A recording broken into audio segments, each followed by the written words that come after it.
Hi, my name is Charlie, and you can also call me the guitar boy. Today we are going to be doing chemistry, and we are going to be talking about the other part of J.J. Thomson's work on the topic of atom, the structure, the atomic structure.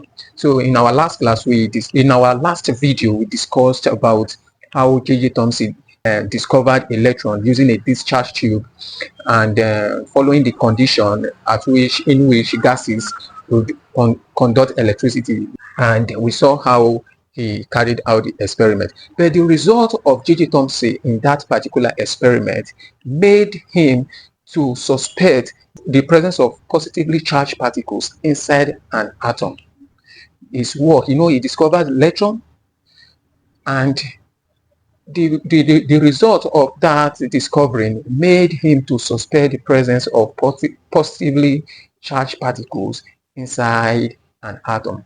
It was like, now, if we have electrons inside an atom that is neutral, it therefore means that there are equal number of positively charged particles inside an atom that is equal to the number of electrons, or the number of negatively charged particles, which are the electrons that we just discovered, as the number of electrons we have in that atom. That is why the resultant, that is the atom in itself, is now neutral.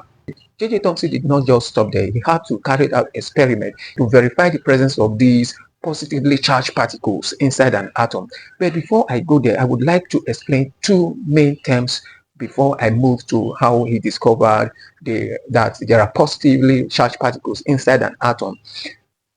Let me quickly explain these two terms. The first one I'm going to be talking about will be neutral atom and charged atom. Now, in our very first video concerning this atomic structure, we said an atom has how many particles? Three particles. Three particles. And we said they are what? 1, proton, 2, electron, and the third one is what? Neutron. Now, when you use these two terms, now whether an atom will be neutral or charged depends on the effect of these two particles. Now, if the number of proton, proton is positively charged, electron is negatively charged. Proton is positively charged from our previous video, electron is negatively charged. Now, if the number of proton is equal to the number of electron, we say that atom is what? Neutral. Why? Because the effect of this proton will cancel out the effect of this electron. Just imagine me giving somebody 1,000.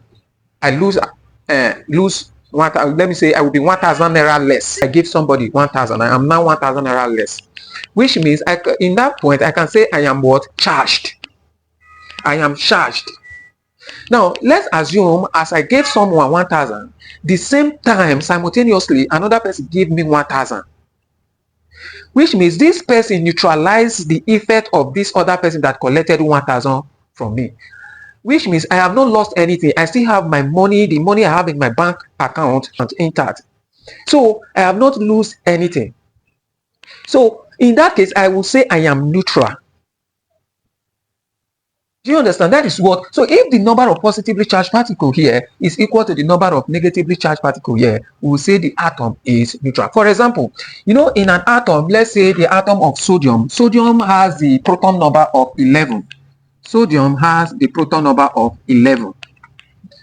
Sodium has the proton number of 11 proton, and it is positively charged plus 11. Then sodium also have minus 11 electron as a neutral atom.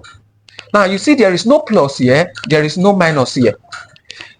The reason why I wrote it like this is because I know that sodium atom as a neutral atom has the same number of proton as the number of electron it has. So the two of them, the effect of proton, or rather the effect of electron, is cancelled out by the effect of the proton present in it. So sodium has equal number of proton as equal number of electron. In this case, I will say this atom is neutral. Hence, I will not write plus here. I will not write minus here. But by the time sodium, maybe in the course of simple reaction, because in simple reaction, it is only electron that is transferred. It's either an electron is transferred to another atom from one atom, or electron is accepted by one atom from another atom. So if I am an atom, I donate electron to transfer electron to another atom. That is a chemical reaction we are talking about, simple reaction, simple chemical reaction. So if I accept electron from another atom, it's also what a simple chemical reaction. So electron, let's assume that sodium loses one electron, and okay, let me leave this one. Maybe we now have sodium like this. Loses one has the same proton, because proton will not change. Proton is its ID. Once proton change, you can no longer call it sodium again. So it's no longer sodium once the proton number change. So electron, if you have electron here, electron is now reduced to 10 minus 10, being that sodium has donated one electron to another atom. You now see that then it will be wrong for you to write sodium like this. It will be wrong. So from here you see that proton is one more than the electron you have here. Sodium is one more than the electron you have here. In that case, you will write one positive sign here. That is, sodium is positively charged. Sodium is positively charged. Let's assume sodium loses another electron, maybe loses two, like loses two from here. That will now be remaining 9. You now have 9 electrons here. So automatically, because proton, the number of proton is now 2 more than the number of electrons, you put 2 here, 2 plus. As proton is now 2 more than the number of electrons, you put 2 plus here. That is how you write it. Let's take another example. Let's say, because sodium prefer to donate electron than accepting electron. Let's take another atom that accepts electron from other atoms.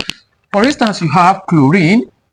Chlorine, for instance, its proton number is 17 plus 17. Chlorine proton number is plus 17, and its electron number, that's proton, its electron number is minus 17. In that case, you will not see plus here, you will not see minus here. Why? Because the number of proton here is equal to the number of neutron. This number is equal to the number of neutron. So the effect of these positively charged particles here, we cancel out the effect of these negatively charged particles here. Let's imagine that, because in a chemical reaction, chlorine is a non-metal, and it has high electronegativity. It has high tendency to accept electrons from another atom. So let's say we have chlorine like this. If you add with this chlorine, if chlorine, let's say chlorine now accepts one electron, maybe from sodium, it accepts one electron, like the number of protons still remain the same. You still have plus 17, and electron now, maybe it accepts one electron from another atom, it now turns to minus 18. You now see that electron here is now 1. You see, in the first one we did with sodium, it was electron that was moving. This one, the same electron that is moving, but the difference is just that the other one, sodium, was giving out electron. This one, chlorine, is accepting electron. Now in this case, you see that this chlorine atom has 1 electron more than the proton. In that case, you cannot write this chlorine, what you have here, like this. No, instead you write it, the number of electron is more than the number of proton with 1, you write minus 1. But if chlorine loses accept 2 electrons, you write minus 2 minus here. But this one is here. For you to see something like this, usually you have minus what? 1. So in this case, this substance that was neutral before is now charged.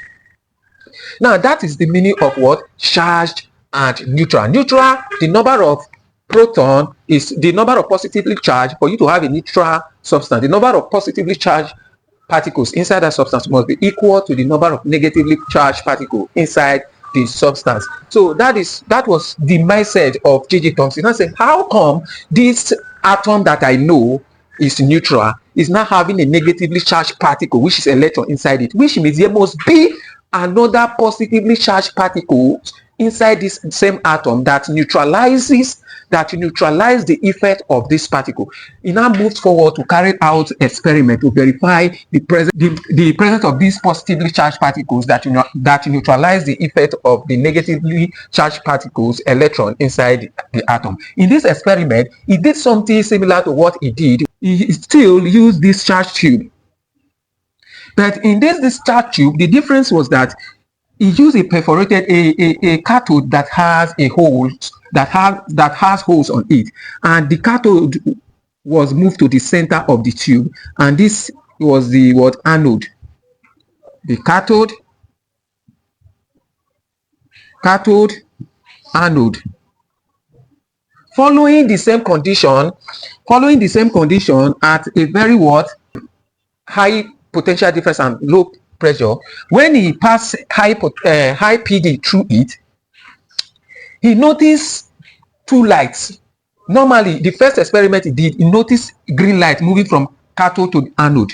But here, he noticed green light still moving from cathode to anode. But at this other side, he noticed a red light, red glow at this side. And now said, this green light still retains that, it still retains the presence of what? Electron. This green glow still retains the presence of electron in this direction. Why this red glow? This red glow must be that positively charged particles, the streams of positively charged particles that neutralizes the effect of these negatively charged particles inside an atom. So that was how J.J. Thomson now discovered that an atom also contains positively charged streams of contains positively charged particles inside it that neutralizes the effect of the negatively charged particles inside an atom. So he now gave us some properties of these positively charged particles. When he noticed that, when J.J. Thomson did the first experiment, he noticed that when he carried a magnet close to the tube, that the deviation of the ray from their path was easy compared to when he carried a magnet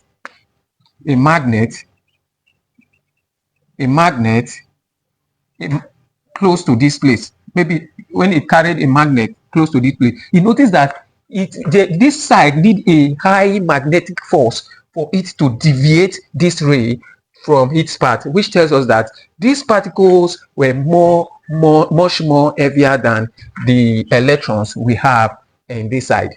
Particles, and that it depends on the residual gases. That is to say, like for some gases that has high mass, we require more force for you to pull them away from the path compared to some gases that are light, like hydrogen gas. So hydrogen gas will require less force to pull them away from their path when you use hydrogen gas. So J.J. Thomson now used hydrogen gas, and he noticed that hydrogen gave was lighter, and it require a lighter force to move it away from its path compared to other heavier gases. So he noticed, and he called this hydrogen gas proton. He named it what? Proton. That is the mass of one hydrogen ion. So from there, he also told us that the charge to mass ratio of this hydrogen atom was the charge to this lightest positively charged particle, hydrogen ion. The charge to mass ratio was equal to 9.58 times 10 raised to power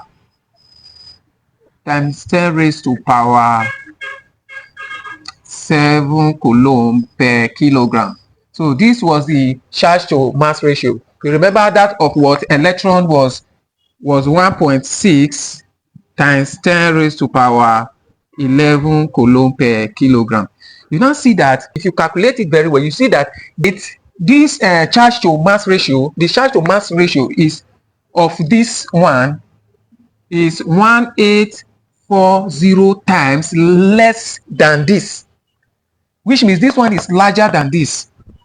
So the charge to mass ratio of this hydrogen ion is 1840 times less than this. In other way, which that also will tell you that the mass of this is the same number, larger than this, while the charge to mass ratio of this one is larger than this. From this unit, you if you understand mathematics, you understand what I'm talking about.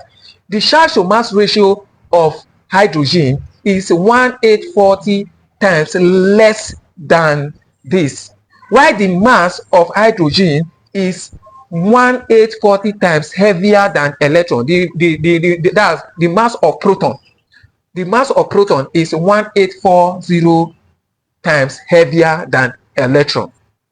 So that is what I mean, because the charge is inversely proportional to gram. So if the charge to mass ratio is of this is larger than, is less than this, which tells you that the mass of this is higher than this with this the same value. If you calculate it, you see the difference between this value is that the mass of these positively charged particles, the deviation of the masses in the tube by a magnet depends on the residual gas, but it told us that of electron does not depend on the residual gas, because electron is what? Electron. Okay, this one depends because the higher the mass of the gases inside the tube, the higher the force it will require to deviate the ray or the ray from their path. So that was what J.J. Thomson told us from his experiment. Now this will now lead us to J.J. Thomson model. That is, what does J.J. Thomson say an atom is now after his experiment? That is what this word here means, model. Now, according to J.J. Thomson, in his model of an atom, he said that an atom is a positively charged particle in which electrons are embedded. That is, an atom is like this.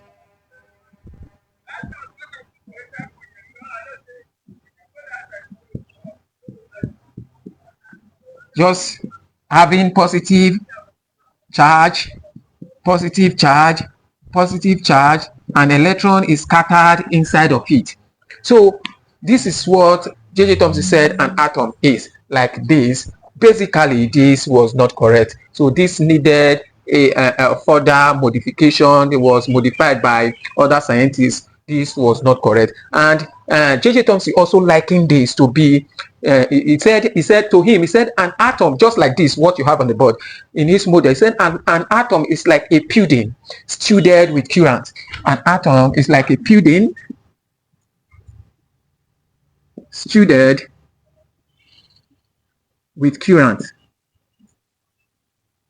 An atom is like a pudding stewed with what? Currant. Now, a pudding is a white man's what? Food. I am an African man. So a pudding is like a white man's food. If you don't know what pudding is, you can go and browse it online so you know what pudding is. If I was to be J.J. Thomson, if I want to repeat this statement as an African man, I would say an atom is like a moi moi stewed with what? Crayfish. An atom is like a moi moi stewed with crayfish. As an African man, that is what J.J. Thomson was saying here, that an atom is like a pudding stewed with currant, just like what we have here. You have your moi moi stewed with your crayfish. So that is what J.J. Thomson said an atom is. J.J. Thomson, I want to recap, his model of an atom after his experiment said an atom is a positively charged particle in which electrons are embedded. An atom is a positively charged particle in which electrons are embedded. So that is what, and he said it's like a pudding stewed with what? Currant. Like me, as an African man, I would say it's a moi moi stewed with what? Crayfish. So that is what an atom is. This will be the end of this video, and I believe you understood everything. In case you do not understand, you can ask questions on the comment section and I will be glad to answer you.